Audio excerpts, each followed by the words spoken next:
हे भगवान, आज तो कितना भयानक तूफान आया है।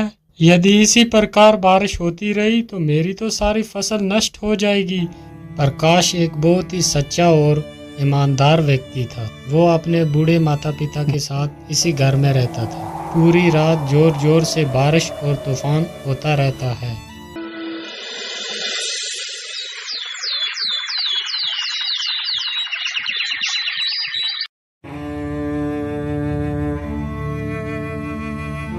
पिताजी, मैं खेतों की तरफ जा रहा हूँ। अभी जल्दी ही लौट कर वापस आ जाऊंगा। इतना बोलकर प्रकाश वहां से खेतों की ओर निकल जाता है।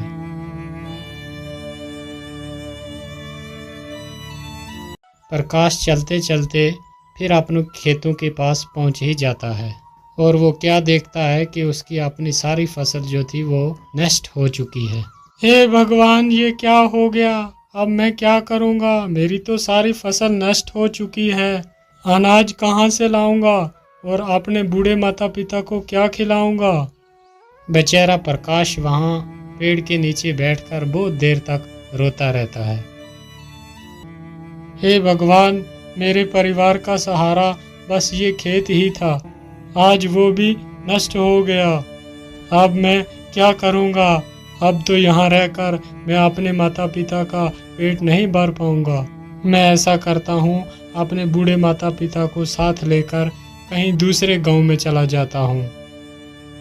इतना कहकर प्रकाश वहां से अपने घर की तरफ चल देता है।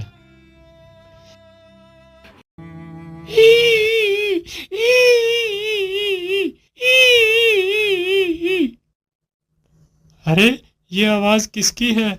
कौन रो रहा है इधर? मुझे तो लगता है कोई मुसीबत में फंसा हुआ है। एक बार जरा देखूं तो सही, कौन है ये?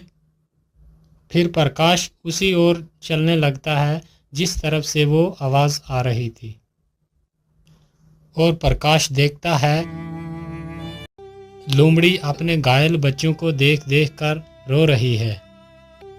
जो बच्चे बिल्कुल अभी छोटे थे, चलने के लायक भी ना थे। अरे लोमड़ी, तुम क्यों रो रही हो? और तुम्हारे इन बच्चों को क्या हो गया है? अरे भैया, मैं तुम्हें क्या बताऊं, इस तूफान ने तो मेरा सारा घर ही उजाड़ दिया। अभी कुछ दिन पहले ही मेरे बच्चों ने जन्म लिया था। अभी ये चलने के लायक भी नहीं है। तूफान ने हमारा ये हाल कर दिया। अरे लोमड़ी, तुम दुखी मत हो। मैं तुम्हारी कुछ मदद कर देता हूँ।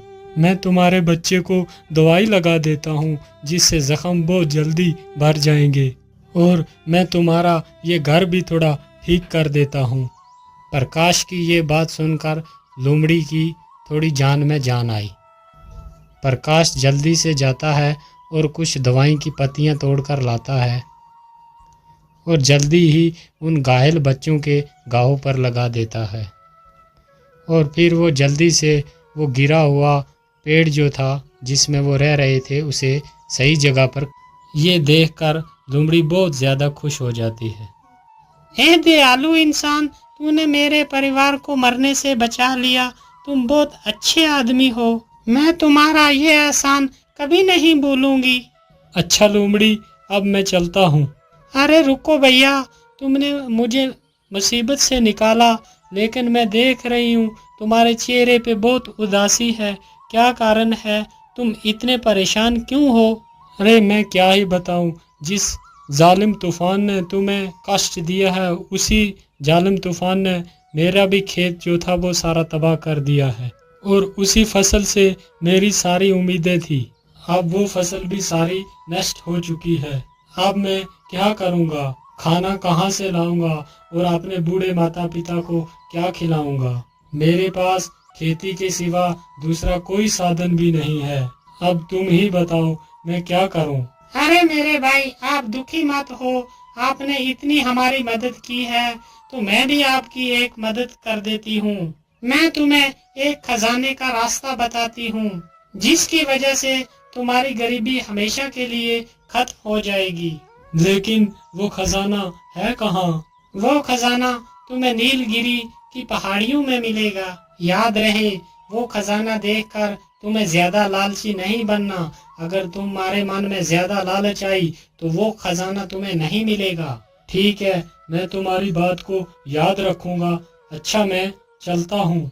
इतना बोलकर प्रकाश खजाने की खोज में निकल पड़ता है।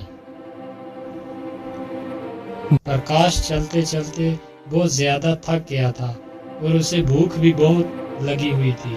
अरे, मैं तो चलते चलते बहुत ज्यादा थक गया हूँ और मुझे भूख भी बहुत लगी है। यहाँ तो आसपास कुछ भी नजर नहीं आता। मैं ऐसा करता हूँ कि कुछ आसपास ही खाने को ढूंढता हूँ, शायद कुछ खाने के लिए मिल जाए। इतना सोचकर प्रकाश खाना ढूंढने लगता है। काफी देर इधर उधर भटकने के बाद उसे एक आम का पेड़ दिखाई देता है जिसमें बहुत सारे आम लगे हुए थे। अरे, इस पेड़ में तो कितने सारे आम लगे हुए हैं। मैं जल्दी से कुछ आम तोड़ लेता हूँ। और प्रकाश जैसे ही उस आम की तरफ अपना हाथ बढ़ाता है तो पेड़ के सारे आम गायब हो जाते हैं। ये देखकर प्रकाश बहुत ही हैरान हो जाता है। अरे, ये क्या हुआ? अचानक से वो सारे आम कहाँ गायब हो गए? बेटा, तुम इस पेड़ के आम ऐसे नहीं खा पाओगे। अरे, ये किसकी आवाज है? कौन है? और आसपास तो मुझे कोई भी नहीं दिखाई देता, फिर ये आवाज कहाँ से आ रही है? बेटा, मैं तो तुम्हारे सामने ही खड़ा हूँ। मैं एक पेड़ हूँ, लेकिन क्यों पेड़? मैं तुम्हारे फल क्यों नहीं खा सकता? बेटा, इंसानों ने हमें बहुत सारे कष्ट दिए हैं। हमने इंसानों के लिए क्या कुछ नहीं किया। उन्हें अपने स्वादिष्ट फल खिलाए और हम खुद धूप और बारिश में तकलीफ उठाते रहे। लेकिन तुम इंसानों को अपनी छाया में बिठाया, लेकिन बदले में तुम इंसानों ने हमारे लिए क्या किया? तुमने बारी बारी सारे पेड़ काट दिए हैं, जिसकी वजह से आज इतनी कड़कती धूप पड़ रही है। इसका कारण सिर्फ तुम ही हो। और इस गर्मी की वजह से हमें भी पर्याप्त पानी नहीं मिल रहा। इसकी वजह से हमारी तने भी सूख रहे हैं आहिस्ता आहिस्ता। अगर ऐसा ही चलता रहा तो जल्दी ही पृथ्वी का विनाश हो जाएगा। यदि इस विनाश को रोकना है, यदि कोई व्यक्ति एक पेड़ किसी मजबूरी के कारण काटता है, तो उसके बदले कम से कम उसे 3 पेड़ लगाने होंगे, तभी हम इस पृथ्वी को सुरक्षित रख सकते हैं।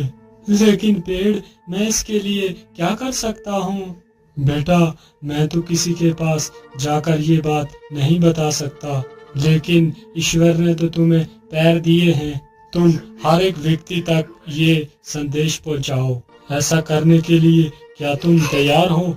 तभी मैं तुम्हें फल खिला सकता हूँ। हाँ हाँ पेड़, ठीक है, मैं आपके इस संदेश को हर आदमी के पास पहुंचाऊंगा। प्रकाश की ये बात सुनकर पेड़ बहुत खुश हो जाता है और जल्दी से अपने कुछ फल नीचे गिरा देता है और प्रकाश उन फलों को उठाकर तुरंत खाने लगता है। फलों को खाकर प्रकाश आगे जाने लगता है।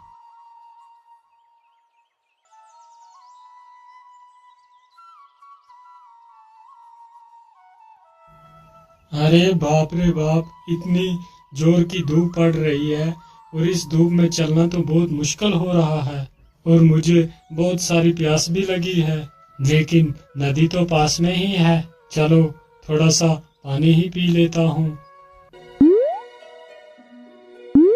पानी पीकर जैसे तो सारी थकान दूर हो जाती है।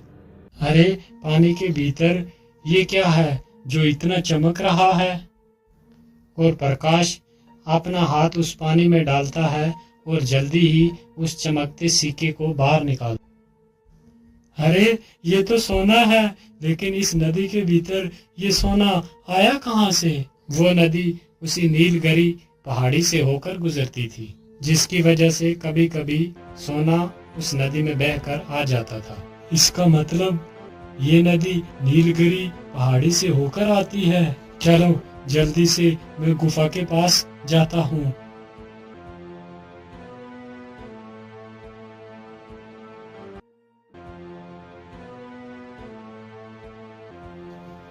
प्रकाश चलते चलते जल्दी ही नीलगिरी पहाड़ी के पास पहुंच जाता है। मैं इस गुफा के बीच तो आ गया, लेकिन खजाने का कुछ पता ही नहीं है कहाँ पर होगा। अरे ये क्या, एक पत्थर के नीचे से इतना सारा पानी कैसे आ रहा है? कहीं इस पत्थर के पीछे ही वो खजाना तो नहीं छुपा हुआ है। चलो इस पत्थर को ही हटा कर देखता हूँ। प्रकाश जैसे इस पत्थर को हाथ लगाता है, वो पत्थर अपने आप दूर खिसक जाता है। अरे ये क्या, ये पत्थर मेरे छूते ही इतना दूर कैसे हो गया? और देखता है गुफा की हर तरफ सोना ही सोना पड़ा हुआ है। अरे बाप रे बाप, यहाँ पर इतना सारा खजाना पड़ा हुआ है। कहीं मैं कोई सपना तो नहीं देख रहा? क्या ये हकीकत है? अरे नहीं नहीं, ये कोई सपना नहीं है, ये हकीकत ही में ही सोना है। चलो मैं अपनी जरूरत के हिसाब से ही सोना ले लेता हूँ। और प्रकाश एक पोटली भरकर सोना ले लेता है। आहा, इतना सोना मेरे जीवन के लिए बहुत काफी है। इतना कहकर प्रकाश सोने की पोटली अपने सिर पर रखकर वहां से निकल पड़ता है। रुक जाओ, कौन हो तुम और इस पोटली में क्या लेकर जा रहे हो? क्या हुआ, तुम कुछ बोल क्यों नहीं रहा? इस पोटली के भीतर क्या छुपा के रखा है तुमने? अरे सरदार, ये ऐसे आदमी नहीं बताएगा। हम इसकी पोटली छीनकर खुद ही देख लेते हैं कि इसकी पोटली के भीतर क्या रखा है। हाँ जोरावर सिंह, तुम जल्दी से इसकी पोटली छीन कर ले आओ। बेचारा प्रकाश डर जाता है और उस पोटली को उस डाकू को दे देता है। अरे वाह, इसमें तो बहुत सारा सोना है। अरे युवक, तुम्हें ये सोना कहाँ से मिला? जल्दी से बताओ, वरना मारे जाओगे। भाई, ये सोना तो मुझे इसी गुफा से ही मिला है। वहाँ पर तो ढेर सारा सोना पड़ा है। मैंने अपनी जरूरत के हिसाब से थोड़ा ही सोना लिया है। क्या कहा? इतना सारा सोना? और जिस सोने को हम वर्षों से ढूंढ रहे हैं, और वो सोना तुम्हें मिल गया?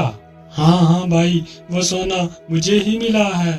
और चल जल्दी जल्दी, और वो बता मुझे सोना कहाँ पर है, नहीं तो तुम्हें मारकर इसी गुफा में दफना देंगे। ठीक है भाई, अब मुझे कुछ मत करना, मैं आपको उसी गुफा के अंदर ले चलता हूँ। और जल्दी से जाकर उस बड़े पत्थर के पास रुक जाता है। क्या हुआ, तुम यहाँ पर क्यों रुक गए? यहाँ पर तो कोई सोना नजर नहीं आ रहा। अरे भाई, इस पत्थर के पीछे ही तो वो खजाना छुपा हुआ है। क्या इस पत्थर के पीछे वो खजाना है? लेकिन तू इस पत्थर के पीछे गया कैसे, और तुमने अकेले ने ये रास्ते से हटाया कैसे?